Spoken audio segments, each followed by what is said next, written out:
government deemed essential businesses.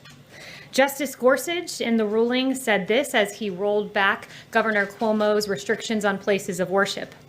He said, quote, "It is time, past time, to make plain that while the pandemic poses many grave challenges, there is no world in which the Constitution tolerates color-coded executive edicts that reopen liquor stores and bike shops, but shutter churches, synagogues, and mosques." Behind me, you will see displayed images of Democrat hypocrisy playing on loop. These images depict the following. They show Governor Gavin Newsom of California dining both maskless and indoors at the fancy French Laundry restaurant despite severe lockdown restrictions against indoor dining for the very people he governs. You'll see Chicago Mayor Lori Lightfoot celebrating in the non-socially distant streets of her city. You will see Speaker Nancy Pelosi indoors at a hair salon in San Francisco when salons in California were only open for outdoor services. And you will see CNN's Chris Cuomo staging his emergence from quarantine in a made-for-television moment, coming out of the basement. And this was after Cuomo was spotted breaking his brother, Governor Cuomo's quarantine rules to go for a bike ride in the Hamptons. Also notable is San Francisco Mayor London Breed, who followed Governor Newsom's lead in dining at the French Laundry with a group of 8 people. And finally, Los Angeles County Supervisor Sheila Kuehl dining outdoors at her favorite Santa Monica restaurant after voting to ban outdoor dining at 31,000 restaurants throughout LA, calling outdoor dining a most dangerous situation. Quite clearly, these Democrats do not follow their own edicts. They act in a way that their own citizens are barred from acting. Governor Cuomo's decision to impose restrictions on the size of religious gatherings was rebuked by the highest court in the land. But what was Cuomo's response? Instead of showing deference to the Constitution, he attacked the legitimacy of the court. Governor Cuomo said this, "You have a different court," and I think that was the statement that the court was making. "We know who he appointed to the court. We know their ideology." Well, in fact, the ideology of those on the Supreme Court who made the decision to support the First Amendment are in favor of freedom, the Constitution that survives even during a pandemic. This statement from Governor Cuomo strikes at the heart of the issue. Democrats seek control. These images behind me make clear Democrats' mindset. Rules for thee, but not for me. The president stands with you, your freedom, your ability to decide how to best protect your health. We all know how to protect ourselves from COVID-19, wash your hands, socially distance, wear a mask. But as one federal court put it, there is no pandemic exception to the Constitution. And with that, I'll take questions. Welcome back, Kristen. Good to have you back. Thank you so much. Good to see you. Thank you. Appreciate it. I want to ask you about comments that the Attorney General made to the Associated Press. He said, quote, "To date, we have not seen fraud on a scale that could have affected a different outcome in the election." Given that, why hasn't President Trump conceded? So first, he went on to say this. It was in an AP interview where he made that initial comment. But in that same AP interview, he went on to say that he thinks a lot of people are confusing the use of the federal criminal justice system with allegations that should be made in civil lawsuits.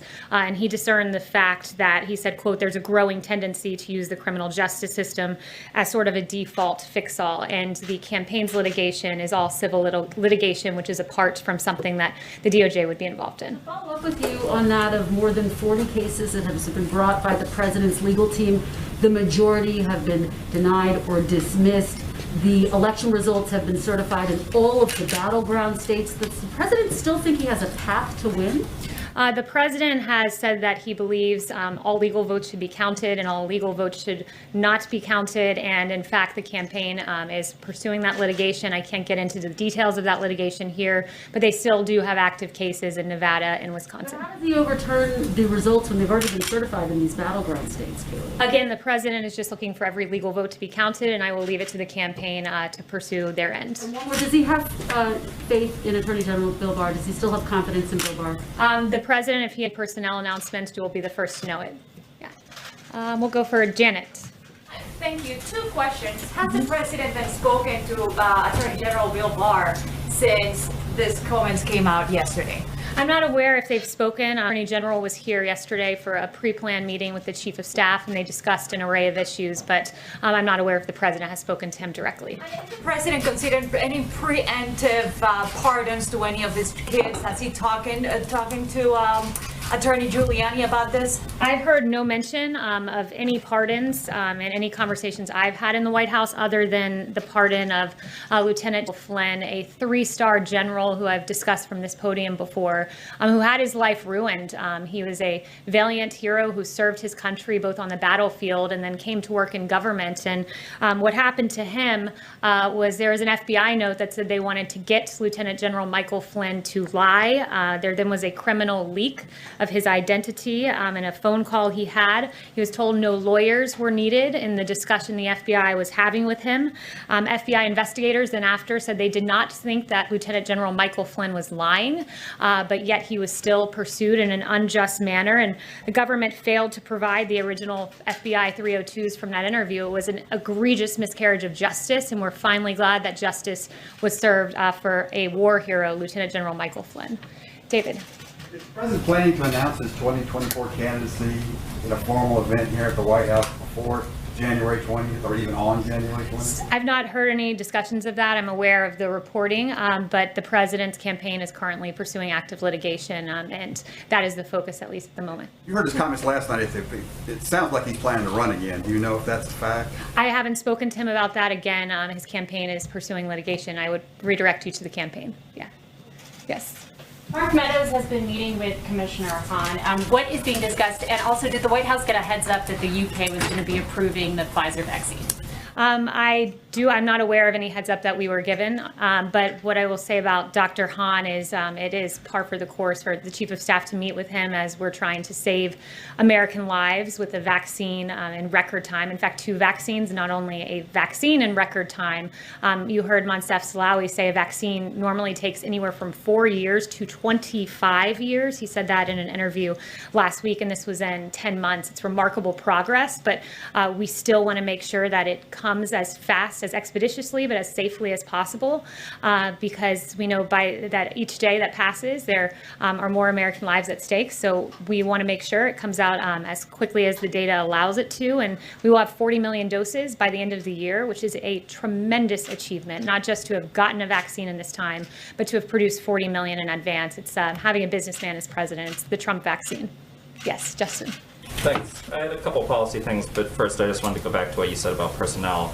Right before the election in a rally, the president suggested that he might fire Dr. Fauci after the vote had happened. And so I was wondering if you could comment on what Dr. Fauci's status is and if you have any. Yeah, I've heard no discussions of that. Dr. Fauci's still hard at work on the task force. And then there were 2 things that the president mentioned as policy goals that would happen before the election that we haven't seen any sort of obvious progress on, so I wanted to check in on those. The first is the $200 Medicare prescription drug card that was supposed to happen before the election.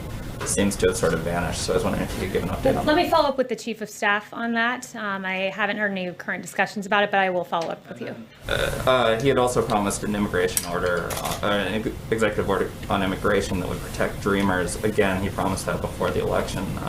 Do you have any updates? He put forth many different immigration packages on HB1 visas and others to protect American workers. I'll circle back, but there were many iterations of immigration EOs prior to the election. Is that work progressing at this point, or have you sort of thrown in the towel? I think right now the focus is making sure that there is stimulus relief for Americans who are hurting right now. So that is the current active policy priority that we are working on moment by moment, along with COVID. Yes. Yes. Kayleigh, as demonstrated by the large red ribbon out around the White House, yesterday was World AIDS Day. The president issued his proclamation yesterday, but consistent with his previous 3 proclamations, omitted any reference to LGBTQ people, even though they bear the brunt of HIV/AIDS. The president included a reference to racial and ethnic minorities, so why not LGBTQ people? The president honored World AIDS Day yesterday in a way that no president has before, with the red ribbon there, and I think that he commemorated the day as he should have. Why there's no reference to LGBTQ people in the proclamation? Charlotte, go ahead. Thanks, Kayleigh. I wanted to ask about Section 230. Is President Trump willing to allow a government shutdown over that in the National Defense Bill? The president has made clear the importance of 230, and I would point you to his tweet about how that pertains to the NDAA. One thing I would say, when you look at 230, just to explain for the American public exactly what that is, it's essentially a shield that is given to social media networks because they claim to be the public square. But in the case of Twitter, Twitter has become a publisher, choosing to fact check certain content. And when you're a publisher, there are certain responsibilities with that. You should not be immune from liability. And when you look at what Twitter has done on the Ayatollah Khomeini, we were just looking at his Twitter account before coming out here, and just a few weeks ago, the Ayatollah Khomeini of Iran tweeted, quote, "Why is it a crime to raise doubts about the Holocaust?" Something not worthy of a flag by Twitter, which is despicable when you think about it. Also, the Ayatollah has tweeted that Israel is a deadly, cancerous growth that should be uprooted and destroyed, something that Twitter did not deem worthy of flagging or blocking in its entirety. And in fact, Twitter executives defended that move in front of the Knesset. This is a very important issue, one that there's even bipartisan agreement that something needs to be done. So the president will be unashamed in fighting against that kind of vitriol that we see and very hateful language that Twitter is publishing. Kristen.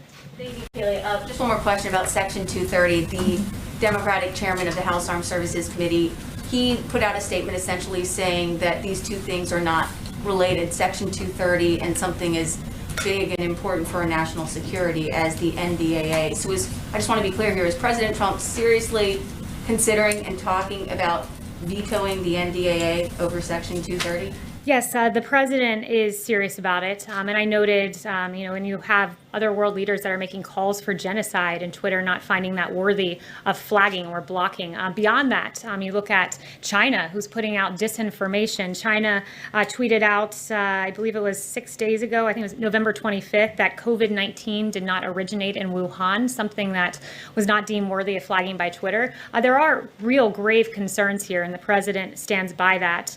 And it also is worth noting that the president will always defend our military, ensure that we get adequate defense funding, as he's gotten $2.9 trillion so far. But he is going to put the pressure on Congress to step up on this. And one more question about Attorney General Bill Barr's comments. I believe you said that you're not sure if President Trump and the Attorney General have spoken since he made those comments. Was that right? Yes, I'm not sure if they've spoken. But can you at least tell me, was President Trump upset when he heard the Attorney General say that he has not seen or the DOJ has not uncovered evidence of widespread voter fraud enough to overturn the outcome of the election? I haven't spoken with the president specifically about AG Barr or that comment. And I would also just point everyone to the revised, or the supplemental, I should say, not revised, comment that was put out by AG Barr in the wake of media reporting that seemed to misconstrue his statement.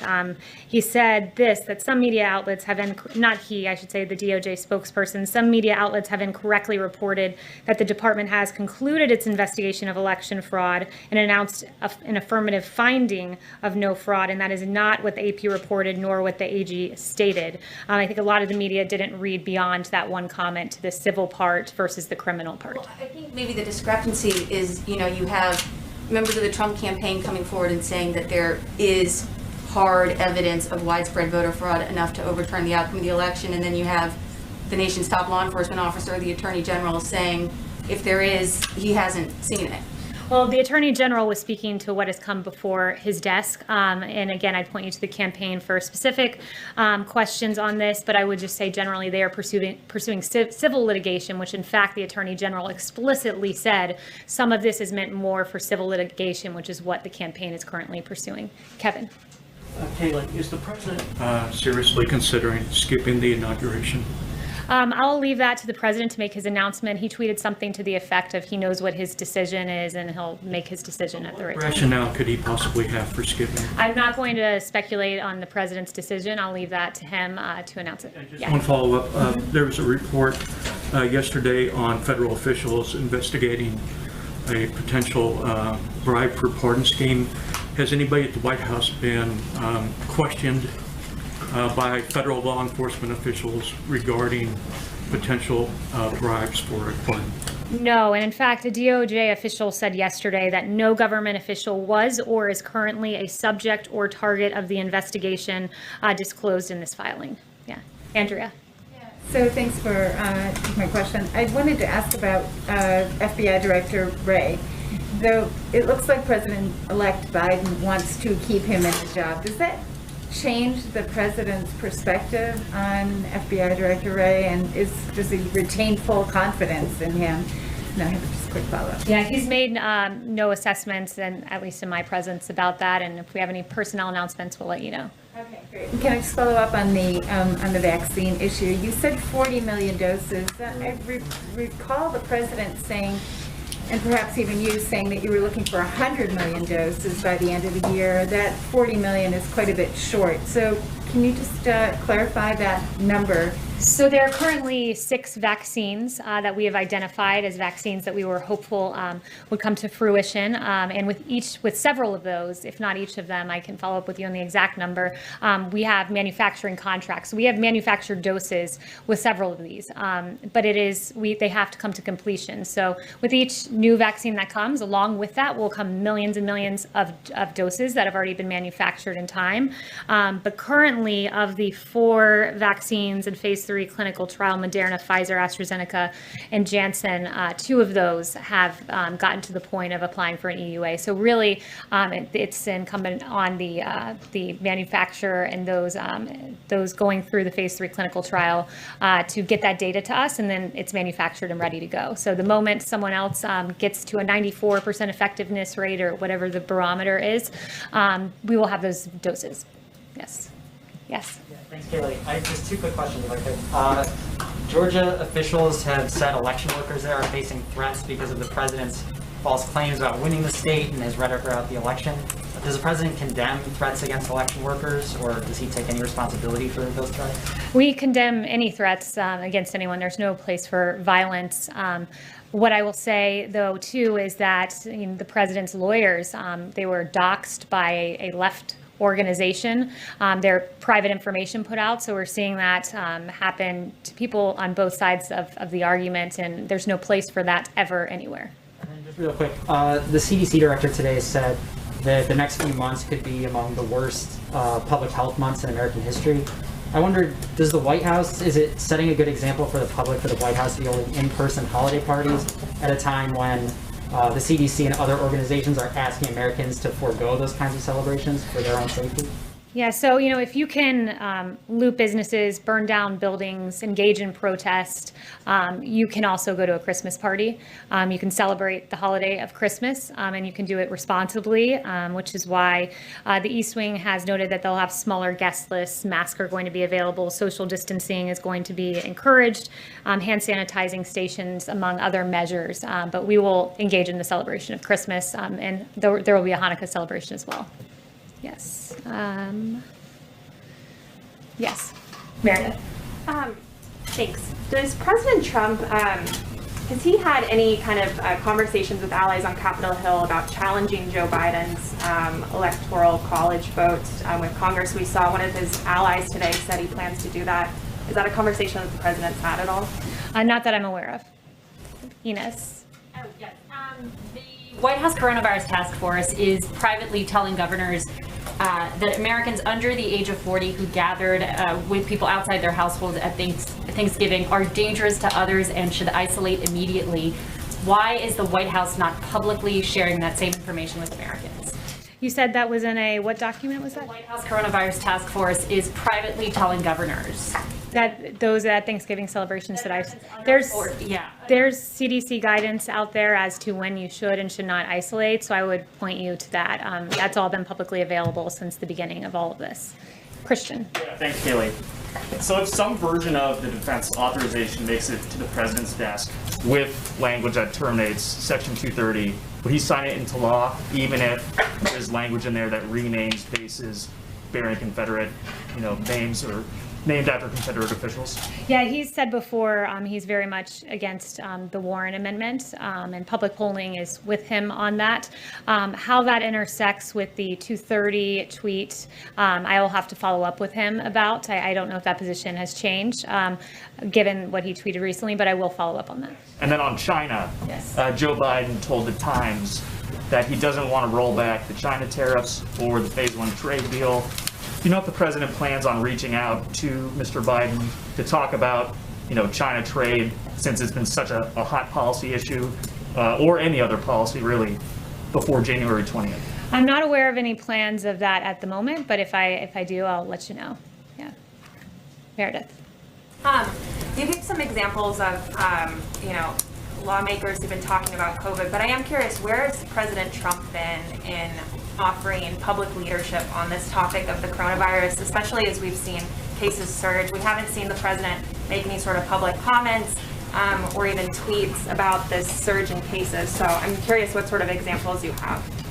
Yeah, quite a bit. I mean, he's created the greatest testing system in the world. He gave a press conference about 2 weeks ago, I believe, on the vaccine, which he has done at warp speed because he's torn down bureaucratic barriers. He's been hard at work. He's done, I don't know how many coronavirus task force briefings from this podium, but the work he's done speaks for itself. The fact that now the case fatality rate in this country is 2%. It was 6% in April. And what that means is it's a testament to our therapeutics. Another thing that happened recently, in fact, mid-November got almost no attention, but it's again a testament to the president, is the 2 new therapeutics. They are renditions of, one is a monoclonal antibody, another one is a Regeneron therapeutic. And these 2 therapeutics are given to people with mild to moderate COVID symptoms that are at high risk for severe COVID or hospitalization. So the fact that we've got to the point where we now have therapeutics we can give you in advance to try to prevent you from going to a hospital. And we've sent out 169,000 vials of one and 36,000 vials of another just in a few weeks. He's hard at work at this with the task force behind the scenes. And when we talk about his public leadership, just on COVID generally, I think it's a fitting time, given your question, to note Dr. Fauci now says that we should keep the schools open. He said that this Sunday. This is something the president has said for months. It caused me to go back to July and look at one of my briefing books from July 16th, 2020. And what I found in there was this. The science was always on our side about keeping schools open way back in July. It's being acknowledged now, but in July you had Dr. Redfield saying, unlike flu, kids are not driving the transmission cycle.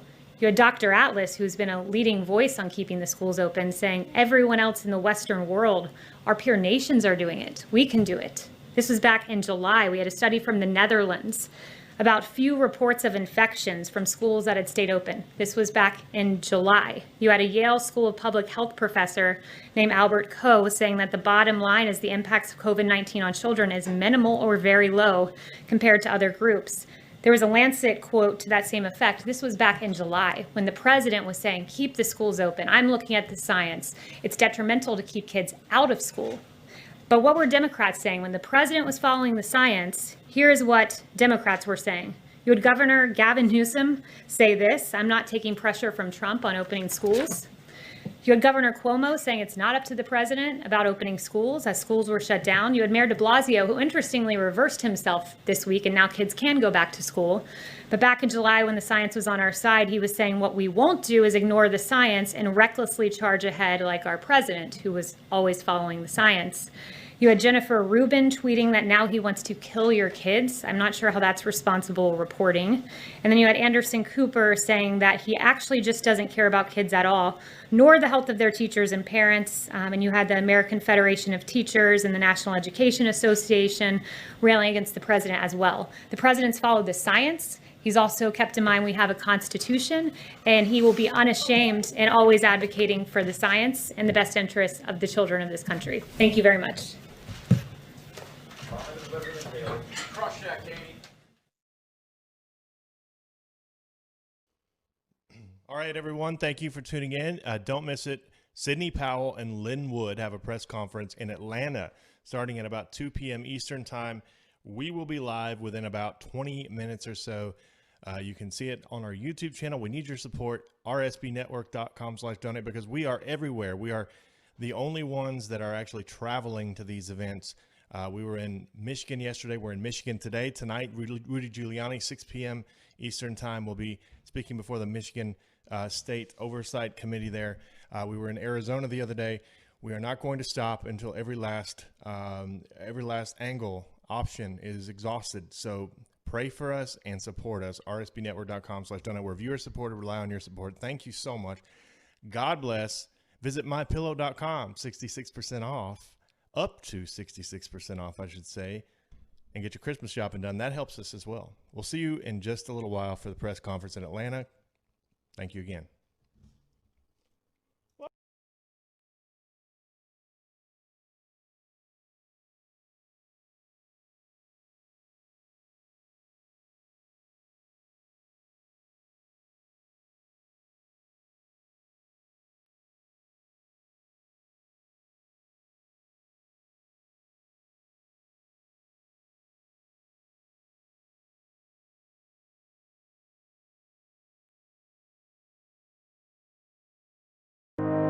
Ili kuwa mwanafamilia bora wa Global TV, usisahau kusubscribe, like, kushare na kucomment. Baada ya kusubscribe, bonyeza alama ya kengele ili kupata taarifa kwa kila video inayopanda Global TV Online.